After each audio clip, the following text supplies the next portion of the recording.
حضرت بلال حبشی رضی اللہ تعالیٰ عنہ نے سارا گھر کا کام کاج خود سے سنبھال لیا تھا. ایک دن غائب ہو گئے حضرت بلال اذان دے کے, فجر کی اذان دے کے. ایک دن فجر کی اذان دے کے غائب نہیں ہونا چاہیے. کیا خیال ہے آپ کا؟ مؤذن کو اذان دے کے غائب, اسے مسجد میں پھر رہنا چاہیے. حضرت بلال حبشی رضی اللہ تعالیٰ عنہ اذان پڑھی, غائب ہو گئے. صحابہ ڈھونڈ رہے ہیں بلال کدھر ہے, اقامت پڑھے. حضور نے فرمایا ٹھہر جاؤ, بلال آئے گا تو اقامت پڑھے گا.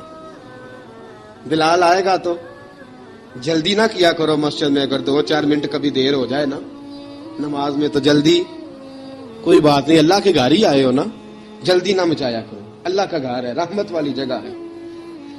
حضور نے فرمایا بلال آئے گا تو اذان پڑھے گا.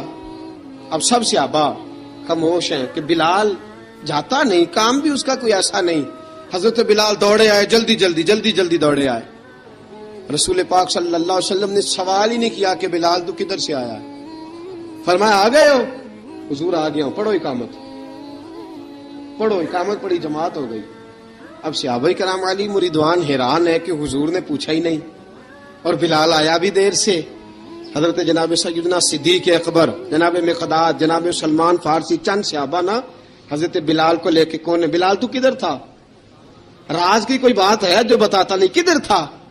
حضرت بلال رضی اللہ تعالیٰ عنہ کی آنکھوں میں آنسو آ گئے, رو پڑے, رو پڑے. کہ بلال کوئی گہری بات ہے, بتا معاملہ کیا ہے, روتا کیوں ہے؟ حضرت بلال حبشی رضی اللہ تعالیٰ عنہ فرمانے لگے جب حضرت خدیجۃ الکبریٰ گھر میں چکی پیستی تھی, تھک جاتی تھی نا تو میں مدد کرایا کرتا تھا.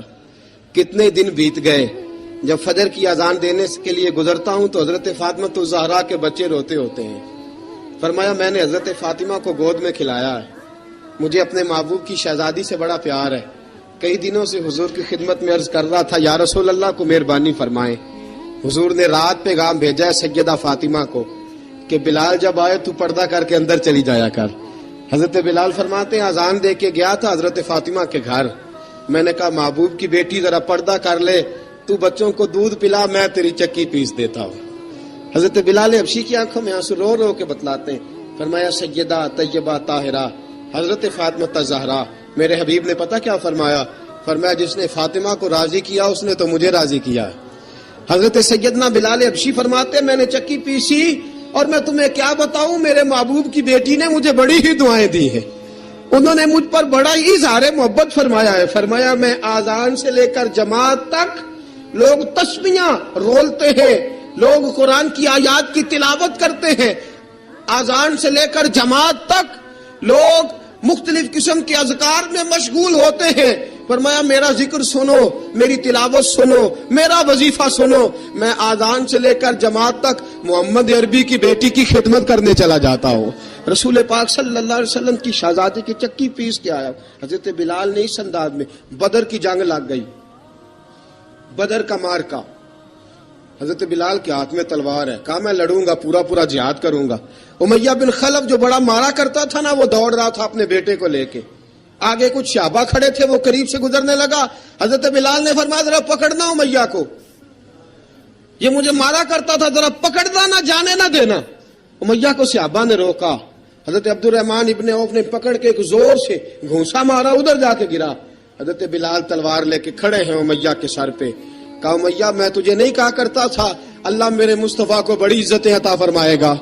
میں تجھے نہیں کہا کرتا تھا کہ خدا ہمیں غلبہ دے گا؟ هو الذی ارسل رسولہ بالہدی ودین الحق لیظہرہ علی الدین کلہ. میں نہ کہا کرتا تھا کہ اللہ اس دین کو ہر دین پہ غلبہ دے گا, پر میں دیکھ اللہ نے ہمیں عزت دے دی, دیکھ تو ذلیل کر دیا گیا. حضرت بلال نے مارا, گردن اڑا دی. حضرت ابوبکر صدیق پیچھے دیکھ رہے تھے, دوڑے ہوئے آئے, کہا بلال مبارک ہو, بلال مبارک ہو, آج تو تیرے سارے بدلے پورے ہو گئے. حضرت بلال نے سجدہ شکر ادا کیا. میرے دوستو بڑی باتیں ہیں جناب بلال کی کرنے والی. یہ وقت ساتھ نہیں نہ دیتا کسی کا, یہ رک جاتا ہے, یہ کہتا ہے کہ بس اب رک جاؤ, وقت ہو گیا آگے گزرنے کا. حضرت بلال حبشی رضی اللہ تعالیٰ عنہ رسول پاک کا وصال ہوا نا, حضرت بلال نے منہ سے لفظ ہی کوئی نہیں ادا کیا. کسی نے اپنا دکھڑا کسی انداز میں سنا لیا. حضرت عمر نے کہا, جس نے کہا حضور وصال کر کے گردن اڑا دوں گا. حضرت عثمان غنی نے کہا خبردار کوئی مجھے آ کے نہ بتائے کہ مصطفیٰ وصال کر گئے. حضرت علی المرتضیٰ رضی اللہ تعالیٰ عنہ نے فرمایا نہ بھائی میرے مصطفیٰ پر تو موت آتی نہیں جس طرح آپ لوگوں پہ. سب لوگوں نے اپنے اپنے اظہار کر لیے نا. بلال نے کسی کو دکھ بتایا ہی نہیں. ایک کونے میں بیٹھ کے نا حضرت بلال اکیلے آنسو بہاتے رہے, کسی کو بتایا ہی نہیں, اکیلے روئے. ایک شخص کہنے لگا یار بلال بولتا نہیں. کہا نہ بلاؤ اسے. عصر کی نماز کا وقت ہوا نا تو وہ بلال جو کعبے کی چھت پہ بغیر سیڑھیوں کے چڑھ گیا تھا, وہ بلال جو کعبے کی چھت پہ بغیر کسی سہارے کے چڑھ گیا تھا, اس بلال کو کہا کہ بلال چڑھ ذرا آذان پڑھ مسجد کی چھت پہ چڑھ جا. حضرت بلال کئی بار چڑھے اور کئی بار گرے, کئی بار چڑھے اور کئی بار گرے. حضرت بلال حبشی رضی اللہ تعالیٰ نے آواز دی, کہا سلمان میری مدد کرنا, میری مدد کرنا, اب مجھ سے چڑھا نہیں جاتا, اب مجھ سے جایا نہیں جاتا. جناب سلمان فارسی نے بھی سوال نہیں پوچھا کہ بلال تو بیمار ہے, یہ نہیں پوچھا. حضرت بلال کو 2-4 صحابہ نے اٹھایا, چھت پہ پہنچایا. بلال نے اذان شروع کی. جب کہا نا اللہ اکبر اللہ اکبر, وہ آواز جس میں بڑا سوز ہوتا تھا, بڑی درد, بڑی بلندی ہوتی تھی, بڑا جوش خروش ہوتا تھا, آج وہ آواز دب گئی. جب بلال نے کہا نا اشہد ان لا الہ الا اللہ, حضرت بلال رضی اللہ تعالیٰ عنہ نے تھوڑی دیر روک کے سانس لیا. جب کہا نا اشہد ان محمد الرسول اللہ, جو سارے چپ کھڑے تھے نا ان میں سے ایک بابا رو پڑا, جس کا نام ابو بکر صدیق تھا. جب حضرت ابو بکر صدیق کی آنکھ میں آنسو آیا تو حضرت بلال چھت کے اوپر زمین پہ گرے, زمین پہ گرے اور کہا ابو بکر یہ ڈیوٹی کسی اور کی لگا دے, یہ ڈیوٹی کسی اور کی لگا دے, اب میری روح اجازت نہیں دیتی, مصطفیٰ کریم کے بعد مجھ سے اذان نہیں پڑی جائے گی. آپ نے واقعہ سن رکھا ہے کہ ایک بار صحابہ نے بلایا, دوبارہ آئے, حضور خواب میں ملے, کہا بلال تو آتا کیوں نہیں. بلال چھوڑ کے چلے گئے تھے, فرمایا اب میرا یہاں دل نہیں لگتا. ملک شام کے شہر حلب میں چلے گئے تھے, چھوڑ دیا تھا مدینہ منورہ, اب میری نگاہوں میں جچتا نہیں کوئی, جیسے میرے محبوب ہیں ایسا نہیں کوئی.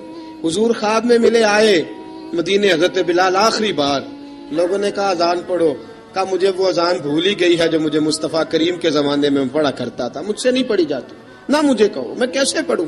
امام حسن اور حسین نے آ کے دامن تھاما نا تو کہا بیٹا میں تمہاری نانی کا بھی نوکر رہا ہوں, میں تمہاری ماں کی چکی بھی پیستا رہا ہوں, مجھ سے کوئی فرمائش نہ کر ڈالنا, میں نے نوکری کی ہے اور مجھے اگر اللہ نے توفیق دی تو میں تمہارے بچوں کے پیر بھی دھویا کروں گا. لیکن امام حسن رضی اللہ تعالیٰ انہوں نے فرمایا بلال ایک بار تو اذان سنانی پڑے گی. سنائی بلال نے اذان. کوئی گھر مدینے میں ایسا نہیں تھا جہاں سے رونے کی آواز نہ آئی ہو. حضرت عمر فاروق رضی اللہ تعالیٰ عنہ اپنے زمانے میں شام گئے تو جناب بلال حبشی رضی اللہ تعالیٰ عنہ سے کہا کہ اذان پڑھو. حضرت بلال نے فرمایا میں پڑھ ہی نہیں سکتا. بڑی ہمت کے بعد اذان پڑھی اور جناب بلال نے کہا تم اگر روئے نہ تو میں اذان پڑھوں گا. رونا نہ, وعدہ لے لیا. حضرت عمر تو نہ روئے لیکن معاذ ابن جبل نے رونا شروع کر دیا. جب معاذ ابن جبل روئے تو پھر عمر بھی روئے, جب عمر روئے تو پھر بلال بھی روئے. وہ اذان اشہد ان لا الہ الا اللہ تک گئی. رسول پاک کے بعد پھر اذان اس سے آگے بڑھ نہ سکی. حضرت بلال کا وقت وصال آیا. حضرت ابو درداء کے داماد تھے جناب بلال حبشی. حضرت ابو درداء بہت معتبر صحابی ہیں, ان کی بیٹی حضرت بلال کے گھر میں تھی. حضرت بلال کا وقت وصال آیا تو آپ کی بیوی کہنے لگی بڑے افسوس کی بات ہے, آپ بچھڑ رہے ہیں. فرمایا افسوس نہ کر, مجھے مبارک دے, میں آج بچھڑوں گا تو جا کے رسول پاک سے ملاقات کروں گا. حضرت بلال حبشی نے, میرے دوستو, غریب آدمی تھے نا, مال تو زیادہ نہ دے سکے لیکن انہوں نے خدمت اس طرح کی. آپ میں کھنگالتا رہا کتابیں, 28-29 کتابیں میں نے کھنگالی اس ہفتے میں حضرت بلال پر. حضرت بلال کا دعویٰ ہی کوئی نہیں. پوری کتابوں میں, پوری سیرت میں کہیں کوئی دعویٰ ملتا, کہیں نہیں کہا میں نے یہ خدمت کی ہے.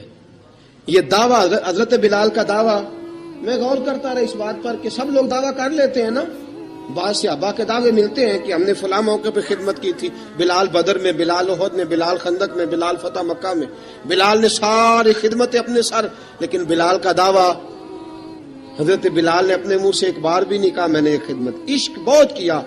غریبوں جان نہ چھڑایا کرو, یہ کہہ کہ جان نہ چھڑایا کرو کہ ہم کیا کر سکتے ہیں, ہم کدھر جائیں, ہم آگے بڑھو, عملی طور پہ اپنا آپ پیش کرو, رسول پاک کے عشق میں رنگ جاؤ. حضرت سیدنا عمر فاروق رضی اللہ تعالیٰ عنہ فرماتے تھے بلال اب تو حبشی غلام نہیں, اب تو مصطفیٰ کے صحابہ کا امام ہے. اب تو ہمارا امام ہے. جناب بلال حبشی رضی اللہ تعالیٰ عنہ کی زندگی بتلاتی ہے کہ غریب اگر آئے اور اپنے آپ کو رنگے رسول پاک کے رنگ میں تو وہ اتنی خدمت کر سکتا ہے، اتنی خدمت کر سکتا ہے کہ کوئی تاریخ بھی حضرت بلال کو چھوڑ کے مکمل ہو سکتی نہیں.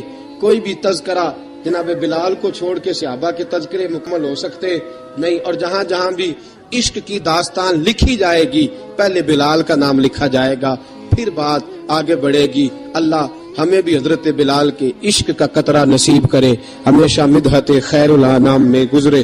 دعا ہے یہ عمر درود و سلام میں گزرے. وآخر دعوانا الحمد. اور اگر آپ نے ابھی تک ہمارا چینل سبسکرائب نہیں کیا تو فوراً سبسکرائب کیجئے، ساتھ ہی بیل آئیکن پر کلک کریں تاکہ مزید آنے والی ویڈیو ہیں وہ آپ کو وقت پر ملتی رہیں. اللہ حافظ.